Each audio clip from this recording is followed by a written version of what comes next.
ఉండేది కాంగ్రెస్తో, తిరిగేది హస్తం నేతలతో. కానీ చెప్పేది మాత్రం తాము బీఆర్ఎస్లోనే ఉన్నామని, అభివృద్ధి కోసం సీఎంను కలిస్తే తప్పేంటి, 3 రంగుల కండువా కప్పుకుంటే ఆ పార్టీలో చేరినట్టేనా? ఇది పార్టీ ఫిరాయించినట్లు ఆరోపణలు ఎదుర్కొంటున్న ఆ 10 మంది ఎమ్మెల్యేలు చెప్పే సమాధానం.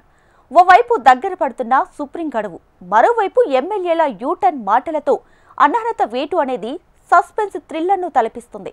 ఇందుకు ఆ ఎమ్మెల్యేల వివరణపై స్పీకర్ నిర్ణయం ఎలా ఉండనుంది? వేటు నుంచి తప్పించుకోవడానికే ఎమ్మెల్యేలు ఇలా చెబుతున్నారా? దీనిపై బీఆర్ఎస్ కౌంటర్ ఎలా ఉండబోతుందో ఈ స్టోరీలో చూద్దాం.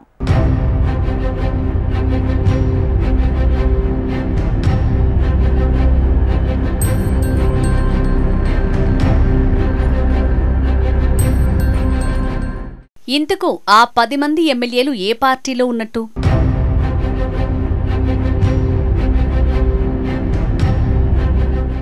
సుప్రీంకోర్టు గడువు దగ్గర పడుతున్న కొద్దీ టెన్షన్.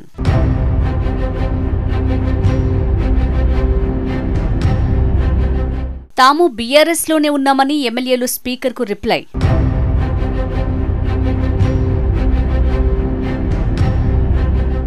కాంగ్రెస్ కండువా కప్పుకోలేదు, ఫోటో మార్ఫింగ్ చేశారంటూ స్పష్టం.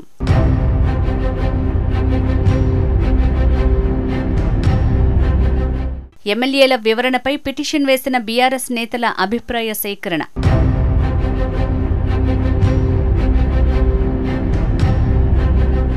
లేదు పార్టీ ఫిరాయించారు, వేటు వేయాల్సిందేనని గులాబీ పట్టు.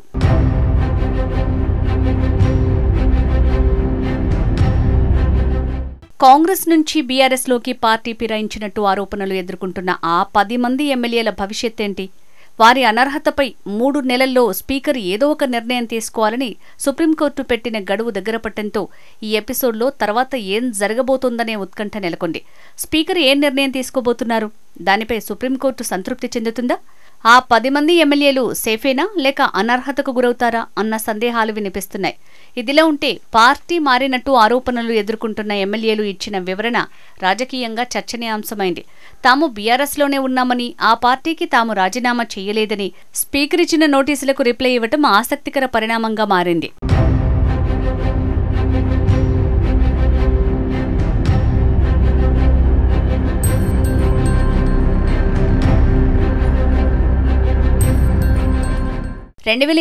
అసెంబ్లీ ఎన్నికల్లో తెలంగాణలో ప్రభుత్వం మారింది. బీఆర్ఎస్ పోయి కాంగ్రెస్ అధికారంలోకి వచ్చింది. రేవంత్ నేతృత్వంలో ప్రభుత్వం ఏర్పడింది. కట్ చేస్తే కొన్ని రోజులకే బీఆర్ఎస్లో గెలిచిన 10 మంది ఎమ్మెల్యేలు ఒకరి తర్వాత ఒకరు సీఎంను కలిసినట్టు, ఆ పార్టీ కండువాను కప్పుకున్నట్టు అప్పట్లో వీడియోలు, ఫోటోలు చక్కర్లు కొట్టాయి. కడియం శ్రీహరి, దానం నాగేందర్, తెల్లం వెంకట్రావు, ప్రకాష్ గౌడ్, కాళీ యాదయ్య, పోచారం శ్రీనివాసరెడ్డి, గూడెం మహిపాల్ రెడ్డి, అరికెపూడి గాంధీ, బండ్ల కృష్ణమోహన్ రెడ్డి, సంజయ్ కుమార్ పార్టీ మారిన వారిలో ఉన్నారు.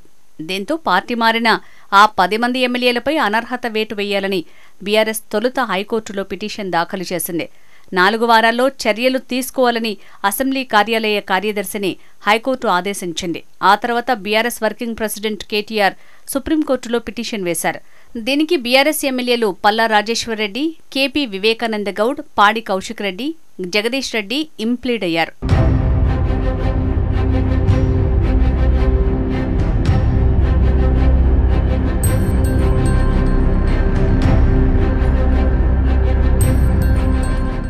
బీఆర్ఎస్ తరపున సుప్రీంకోర్టు సీనియర్ న్యాయవాది ఆర్యామా సుందర్ వాదనలు వినిపించారు.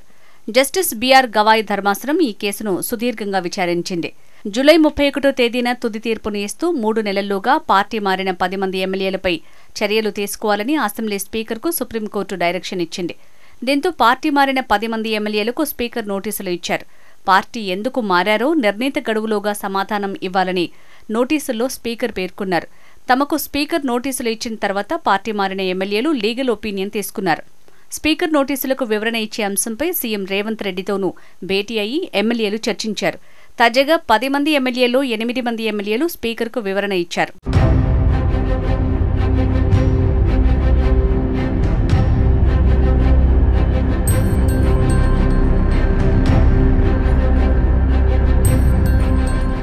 పది మంది ఎమ్మెల్యేలు స్పీకర్కు ఇచ్చిన వివరణలో తాము పార్టీ మారలేదని, బీఆర్ఎస్ పార్టీలోనే కొనసాగుతున్నట్లు తెలిపారు. బీఆర్ఎస్ ఐడియాలజీతోనే ఉన్నట్లు స్పష్టం చేశారు. పార్టీకి తాము రాజీనామా చేయలేదని అన్నారు.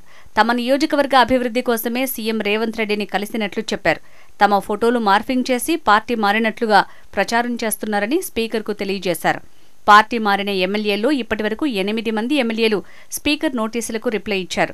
మరో 2 ఎమ్మెల్యేలు కడియం శ్రీహరి, దానం నాగేందర్ స్పీకర్కు రిప్లై ఇవ్వాల్సింది. ఖైరతాబాద్ ఎమ్మెల్యే దానం నాగేందర్ కాంగ్రెస్ బీఫామ్ మీద లోక్సభ అభ్యర్థిగా పోటీ చేశారు. దీంతో ఆయన అవుట్రేట్గా పార్టీ ఫిరాయించినట్లు బుక్ అయిపోయారన్న అభిప్రాయాలున్నాయి. ఇక కడియం శ్రీహరి తన కూతురు కాంగ్రెస్ ఎంపీగా నామినేషన్ వేస్తే ఆమెను బలపరుస్తూ సంతకం చేశారు.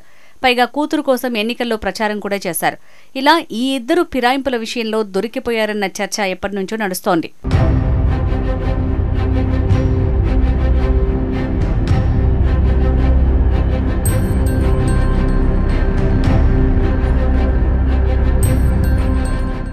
ఎనిమిది మంది ఎమ్మెల్యేలు ఇచ్చిన వివరణను ఫిర్యాదు చేసిన బీఆర్ఎస్ ఎమ్మెల్యేలకు పంపించారు స్పీకర్. బీఆర్ఎస్ ఎమ్మెల్యేలు కౌంటర్ రిప్లై ఇవ్వాలని అసెంబ్లీ సెక్రటరీ వారిని కోరారు. ఈ మేరకు అసెంబ్లీ సెక్రటరీ వారికి లేఖ పంపారు. 3 రోజుల్లో బీఆర్ఎస్ ఎమ్మెల్యేలు తమ వద్ద ఉన్న ఆధారాలతో రిజాయినర్ అవ్వాలని కోరారు. 10 మంది ఎమ్మెల్యేలు ఇచ్చిన వివరణను సుప్రీంకోర్టుకు ఇవ్వాల్సి ఉన్నందున సమయం పొడిగించడం కుదరదని 3 రోజుల్లో బీఆర్ఎస్ పార్టీ ఎమ్మెల్యేలు తమ వద్ద ఉన్న ఆధారాల్ని ఇవ్వాలని అసెంబ్లీ సెక్రటరీ స్పష్టం చేశారు. దీంతో ఇప్పుడు బీఆర్ఎస్ వాదన ఏంటనేది ఆసక్తికరంగా మారింది.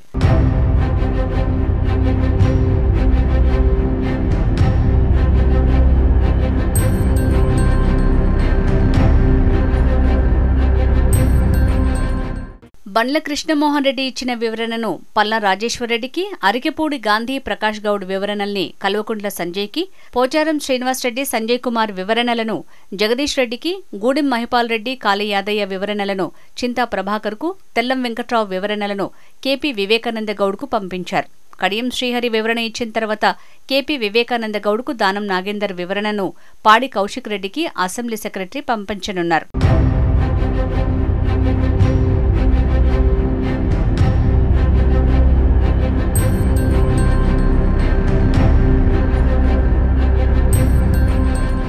పార్టీ మారిన ఎమ్మెల్యేల విషయంలో అసెంబ్లీ సెక్రటరీ లేఖల తర్వాత బీఆర్ఎస్ ఎమ్మెల్యేలు ఎలాంటి ఆధారాలు సమర్పించనున్నారు అనే చర్చతో పాటు పార్టీ మారిన వీడియోలు, వాళ్లు మీడియాతో మాట్లాడిన మాటలు కూడా ఉన్నాయని, వాటిని స్పీకర్కు ఇస్తామని అంటున్నారు.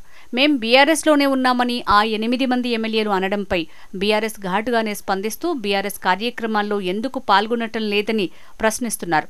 స్పీకర్కి బీఆర్ఎస్ ఎమ్మెల్యేలు ఇచ్చే రిప్లైపై ఆసక్తి నెలకొంది. రిప్లై తర్వాత స్పీకర్ ఎలాంటి నిర్ణయం తీసుకోనున్నారో వేచి చూడాలి.